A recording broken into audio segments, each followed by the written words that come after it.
everybody, this is Eve West. Thank you for tuning into my YouTube channel. This channel is dedicated to promoting a book I wrote. It's called Follow. It's an ebook actually. You can find it on Amazon.com under the Kindles tab. And so in my book I focus on a holistic view of spirituality, looking at it from the point of view, I guess is what you would say, of a Jew. Someone who has the intersecting triangles of their spiritual and their masculine aspect. When we think of spirituality, we think of it typically in a psychological way, psychological, etheric, or conceptual mind self. Like love and intuition and creativity and those etheric aspects of us. But we also have a reptilian aspect, which is, we can see, taste, touch, smell, and hear. And so I get into a lot of topics that focus on the masculine, such as race, such as sex and money and stuff like that. Things that we're often shunned from discussing in the matrix environment, we're conditioned to stay away from. And so, I really bridge the gap between heaven and earth, or heaven and hell at this point, since consciousness has devolved into a very hellish state. But I focus on that. I focus on the elite that actually govern this matrix reality. I also focus on, how my holistic view of spirituality factors in from the microcosm of my life into the totality of existence on a world front and the macrocosm of the world itself. And, that's pretty much, for the most part, it. Just to show how the various constructs of the matrix really work to divide Adam and Eve, or Isis and Ra, or the conscious, unconscious mind, God, the devil, whatever you want to call it. And how it purposely is designed to disintegrate us and to make us unholy as opposed to being holy. And so everything within the matrix is designed to make you unholy.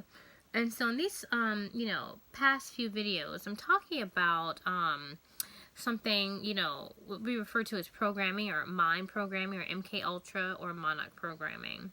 The monarch that governs this reality, and who is the Antichrist, who they plan on bringing as the Antichrist, is King James of Scotland. King James of Scotland is the Antichrist, and they are gearing up for him. And so when you see like the Pope's auditorium hall, and you see how it's designed like a reptile, and you see the reptile eating the people. When the people are sitting in the hall, it looks like the reptile is eating the people, and Jesus is being catapulted out of some type of nuclear explosion or something like that. They're actually bringing him in, and so monarchs are really equated to reptiles, and the reason being is because they're so rich and they're so powerful that they plateaued out of experiencing the material. And so, because they have so much money and time to ground their desires, they have a degenerate mind. And, when you have a degenerate mind, you start to think of really crazy and sadistic things to do. So you can say that, King James of Scotland is in a dimension where he is, totally a reptile, if you will. And so he really needs feminine energy, but he would rather be a reptile than to actually be with the feminine aspect of his soul. And so because of that, they want to get rid of the feminine. And so in other words, get rid of the Jew. Get rid of Jesus. And so Jesus would be considered the Jew because Jesus has not just the feminine aspect of himself, but Jesus also has the masculine. And so this is what we call a Christ. A Christ is not a Christian, okay? And so I would say that King James of Scotland is Christian. If you look at the suffix IAN in Christian, you see that the suffix IAN means a variant of, or a part of Christ. It's not a Christ. But a Christ is a Jew. And so King James of Scotland hates Jews. And so if you look at my other videos on the first 5 books of the Bible, you'll really see how much King James actually hates Jews, and how the Bible is used to actually crucify Jews. People who have the intersecting triangles of the masculine and the feminine. So when you think of a Jew, I don't want you to think so much in terms of what you've seen on television, like Israel, what have you, per se, but really, to be honest with you, you're more of a Jew if you have your high melanin content. So black people are Jews. And so as you get your melanin extracted out every lifetime until you become a master race, right? That's why Hitler preferred the master race, because they don't have really a functioning third eye or pineal gland. It's calcified. But you become Jewish. You become Jewish and not a Jew. So, many, Jewish people, looking at these prefixes and suffixes like ish, I-S-H, when you're Jewish, you're not a Jew. And so many Jewish people have wealth. They do. Many Jewish people have wealth. But Jews are wealth. Jews are wealth. And so there's a difference between the two. And so, King James of Scotland hates Jews. In other words, he hates black people. And so and since he's the monarch that rules this, false matrix reality and construct, we see that perpetuated at the atomic level and how black people are definitely targeted within this matrix environment. And so, they're really gearing up to bring in Christian Grey. There's so many things in pop culture to really make it known that, King James of Scotland is who's going to be brought into, brought in as the Antichrist. Looking at Christian Grey, and I just told you that a Christian is someone who is not a Christ, but someone who is unholy. They're just a variant of Christ. And so you look at that name, Christian Grey, we see that, the character of Christian Grey, he's an elite. He's an elite. He has a degenerate mind. He has so much power and money that he's resorted to beating people to feel better. But he's a variant of Christ. And so with his name Christian and being a variant of Christ, and then it's Grey, his last name is Grey, this is what I would equate to Grey being gay and cray. And so, in the movie in the movie 50 Shades of Grey, we see how he speaks to Anastasia, and when Anastasia asked him, whose name means the resurrection, by the way. And so when he speaks to Anastasia, whose name means resurrection, she asks him, if he's gay, and he gets very upset. And so, Christian Grey being the all-powerful, if you will, very, has a very cool disposition. Why would he feel, a little flustered by Anastasia asking him if he's gay? And so really he's gay. And King James of Scotland is known to be a homosexual, to be gay. But I wouldn't really buy into it so much in terms of historically, but really he's just a soul that's deprived of the feminine. He's more so a masculine. He's a masculine soul, and almost totally masculine, because he does not want to find union with his feminine counterpart. He would rather, or a black woman, I should say. So Jesus would be, the embodiment of Jesus is the black woman. And I know that may sound a little far-fetched to some people, but when you see, like, for example, one year at the Grammys, Nicki Minaj was seen married to the Pope as a bride of the Pope, and she was, dressed in scarlet while he was dressed in white. But there's validity in pop culture to show that Jesus is a black woman. And, black women, if you will, they represent the Christ, or Jesus Christ. They have the pineal capacity, and also they have the reptilian. But there's an agenda to get rid of the black woman, to get rid of black people in general. There's an agenda. You can see that actually taking place at the superficial level of the atomic level, if you will, and things put into place to demonize black people. When you turn on television, you see black people looking really ratchet, or satanic, or saturnic, as I call it, because Saturn deals with the material and time. And so you see black people all about, money and cars and houses and their clothes and things like that. You don't really necessarily hardly ever see black people portrayed in a very balanced way. Black people always on the news for, committing a crime or something like that. Black people are very seldom portrayed in their Jew type of, energy, which is a balance between the masculine and the feminine. So, there's another incident too, like the video with was it Iggy Azalea. It's called Cream. And so really in Cream, you see that Iggy Azalea is super duper blonde, right? Super duper blue eyed, I believe. She is wearing like hazmat stuff. Like in the video, it's really about Satanism. It's all about money and material and stuff like that. And you see it's very satanic. It's all about ass and cash and bags. That's what she talks about in the video, ass, cash, and bags. And so, looking in reference and correlating this to the Pope's auditorium hall, if you will, and how Jesus is coming out of a nuclear explosion. They're getting ready for a nuclear explosion where they bring in the Antichrist, energy, if you will, and really getting rid of the feminine, getting rid of the female. And so when you look at movies like Assassin's Creed and so forth, you can see that that's the agenda, to get rid of knowledge, get rid of the pineal gland capacity. They're looking for the apple of Eve. So this is all about knowledge. Like teachers have apples, that's knowledge. So when your third eye opens, you really start to see the connection between these various, I guess what you would call signs, if you will. These are just various signs that actually point to an intersecting point. And so this intersecting point is King James of Scotland, who is responsible for compiling the King James Version, right? He's responsible, he's over the King James Version of the Bible. And in other videos, I've looked at the Bible and really, tried to explain it to people from a master's point of view. The elites, they call themselves ascended masters. They're just dead slave masters. But, it sounds very pious, if you will.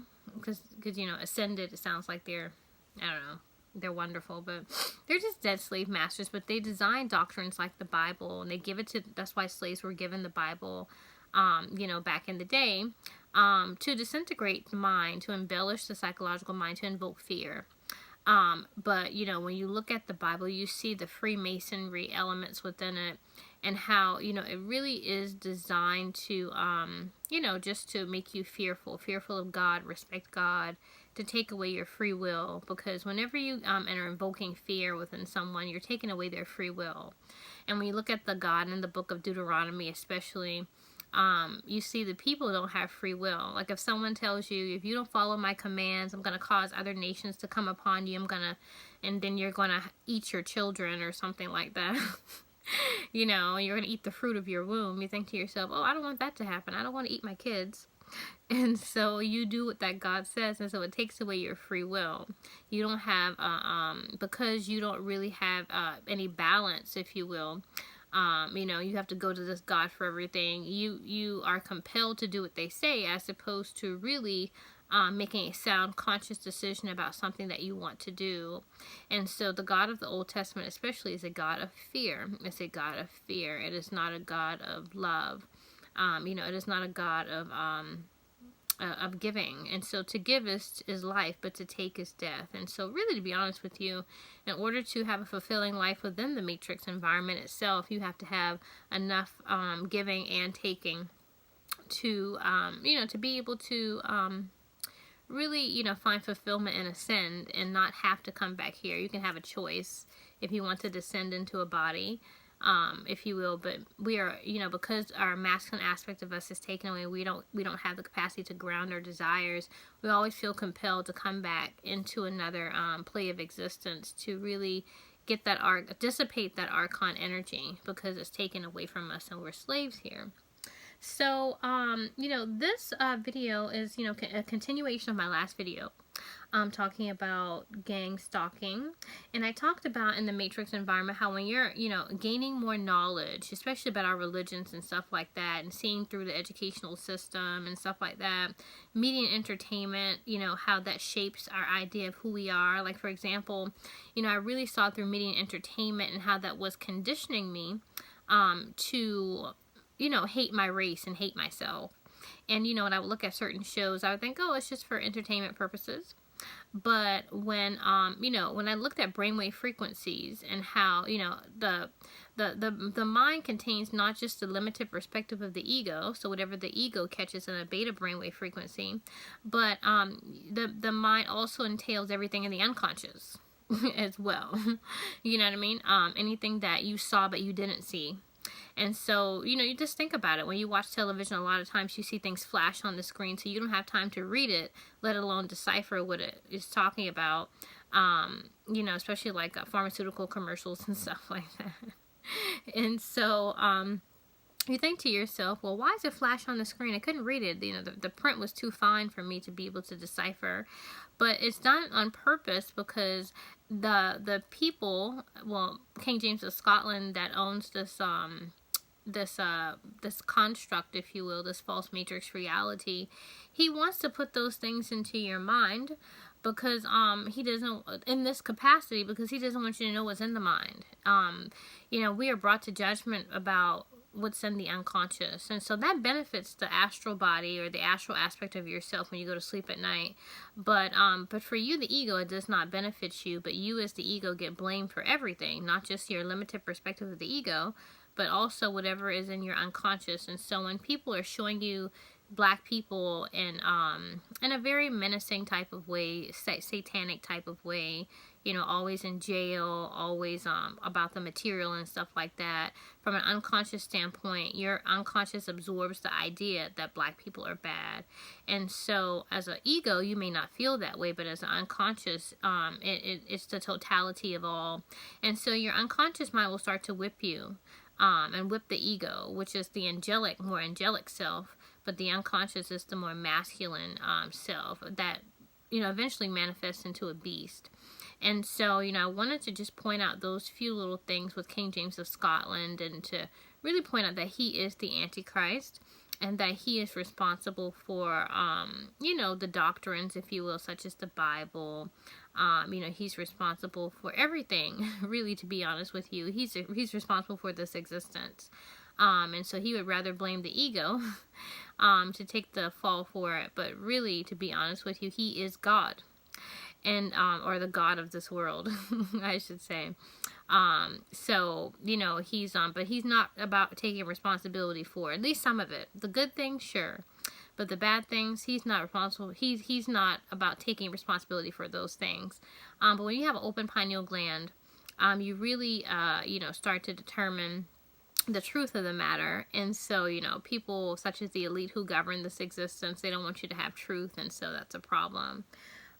If you will, for King James of Scotland. So this video will not be, I would say, this video is not something that sounds good to the elite, but it's the truth, and it's all governed by the Akashic record anyway. So, I wanted to talk about the extenuation from my last video, and how when I was at school, my livelihood was threatened. And so your livelihood becomes threatened within the matrix. When you're in the matrix, and you start to gain knowledge, you become a Lucifer, a light bearer. I know we've been taught, they've taught us to demonize Lucifer as the devil, but really, I'm going to invert that concept that we have of Lucifer and equate it to Lucy, the movie Lucy. Lucy gained knowledge. And so when she gained knowledge, she had her ego dissipated, and she became connected and integrated with all that is, with everything and everyone that's around her. And so, whenever you become Lucifer, the people that are around you that are programs of the matrix, as I call them, they're really programs. They will start to crucify you. So, for example, when you find out that Jesus wouldn't have been named Jesus because the letter J didn't exist during the time that he would have walked around the earth. And so as you come to recognize that and realize that, everybody who believes in Jesus, all the people, programmed to believe in Jesus and are Christian, will start to attack you and become, sometimes physically hostile towards you. I had people that have become, I've gotten, really, attacked on a physical level, because, there's knowledge that I have, and I don't, push my knowledge. I don't have a proselytizing attitude, but, I like to share the research I do because I believe it. I'm very passionate about it. But, people do not appreciate those, the knowledge that I have. And so this is what happens to the Christ. This is what happens to the Christ, because the Christ is a bright light. And so just like in the movie The Gremlins, whenever you're a bright light, it's an issue. And, demons, if you will, the demons within the souls that that are around you, they become very afraid. They become very afraid. Like, there's one incident where my mom was like, "Can I pray with you?" And, she was talking about Jesus and praying. And I said, well, I'm not going to knock you praying. That's fine. But, from my point of view, prayer does not do anything because everything is bound by the Akashic record. But, she was like, well, you don't believe in Jesus. I said, well, let me ask you this. I said, Jesus did not, his name would not have been Jesus. And I told her the reason why. And she couldn't articulate an answer for me. She couldn't articulate an answer, if you will. So she left it alone. And so this is what I'm going into in terms of you will be targeted by people within the matrix for the knowledge that you possess. And because they are bound by the matrix environment and programmed to uphold the system, you are really programmed to destroy the system. And so your programming that you got initially will start to conflict with the knowledge that you are ascending and having. And so this makes you what we call a divergent. And so as a divergent, like in the movie Divergent, you are a threat to the system. And so the whole purpose is to destroy you. And so you'll start to find issues with family, issues with friends, issues within your, your work environment. Even when you go to public places and stuff like that, which is I'm going to talk about in this video, you will find issues with people. And so, I really want to focus on some specific incidences in public places. Let's get away from livelihood as much and go into, just everyday life. And so one incident I had was at a place, it's called Charleston Consignment. It's called Charleston Consignment. As an ego, I love clothes. As an ego, I love clothes. I love dressing up and stuff like that. I just think it's fun. I think it's fun. I appreciate fashion and so forth. And, growing up, my mom was always about, clothes and stuff like that. She always had a tremendous amount of clothes. So I guess I was conditioned in that way to, really like things. And, we always had a lot of little things and stuff around. And so, she was always going shopping and catching sales, different places. So I grew to like fashion and like clothes.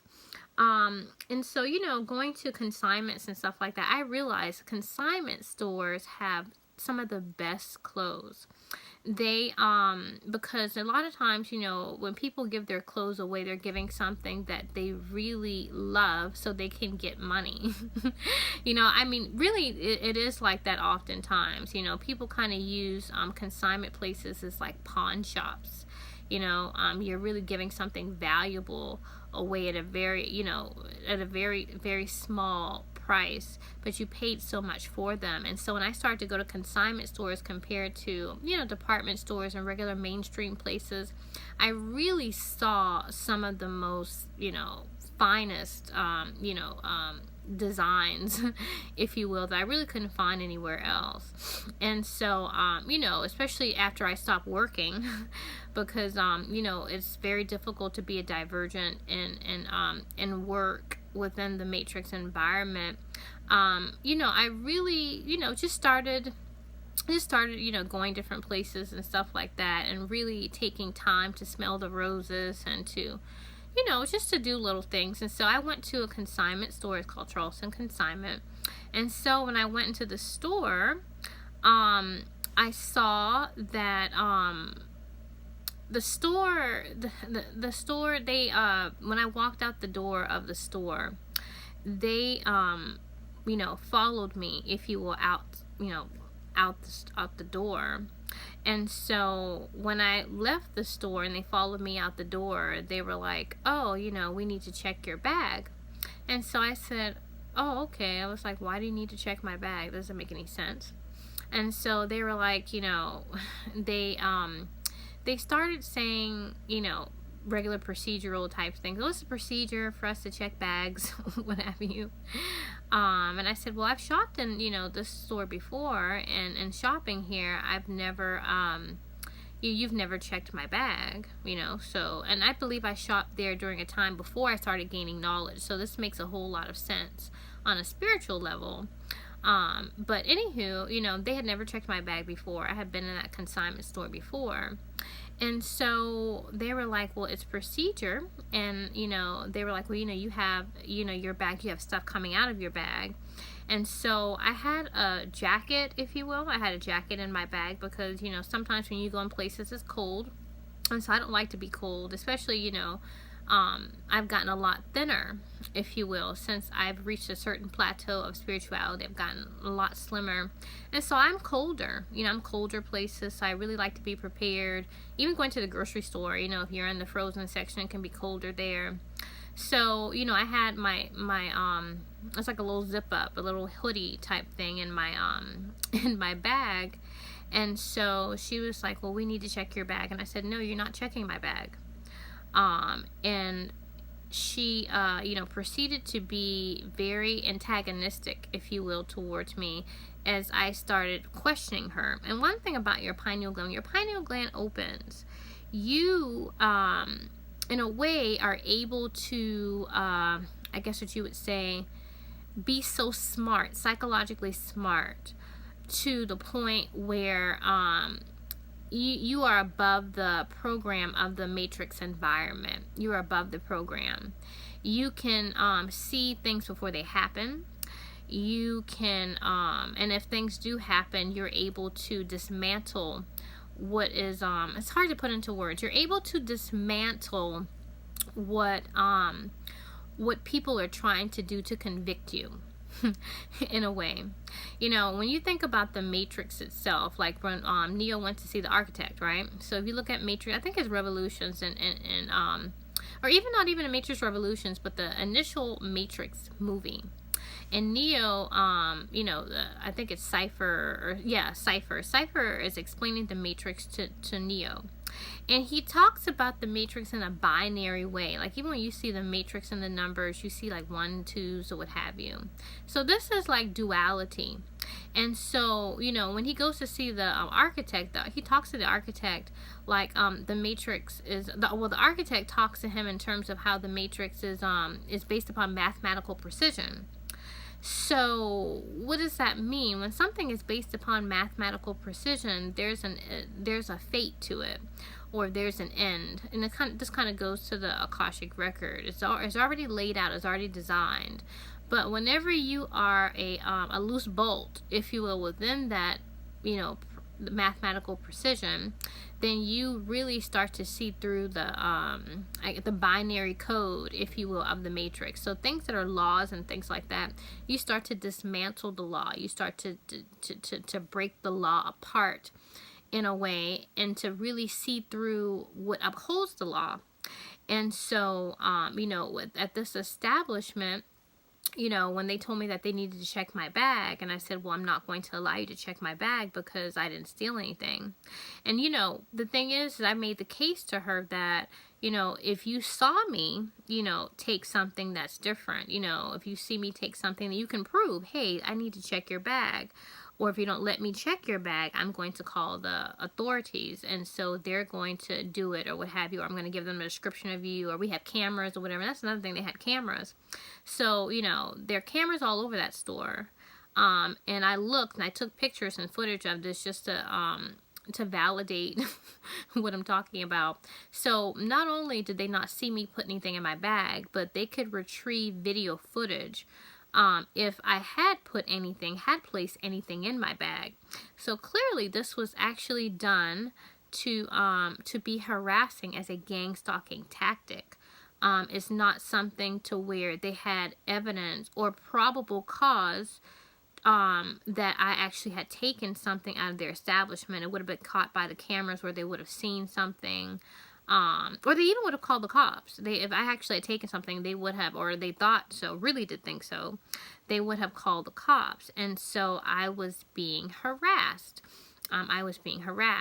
And so this goes to show what happens to us in the matrix.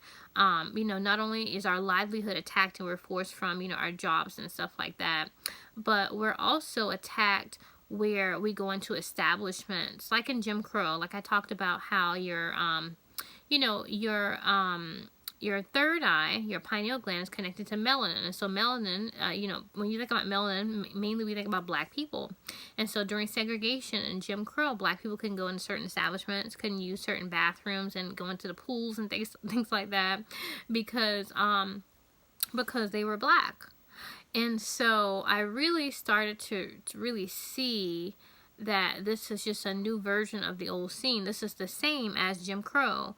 When you start to, your third eye opens and you become Lucifer or a light bearer, you really see through the programming. And so these people are designed to just target you.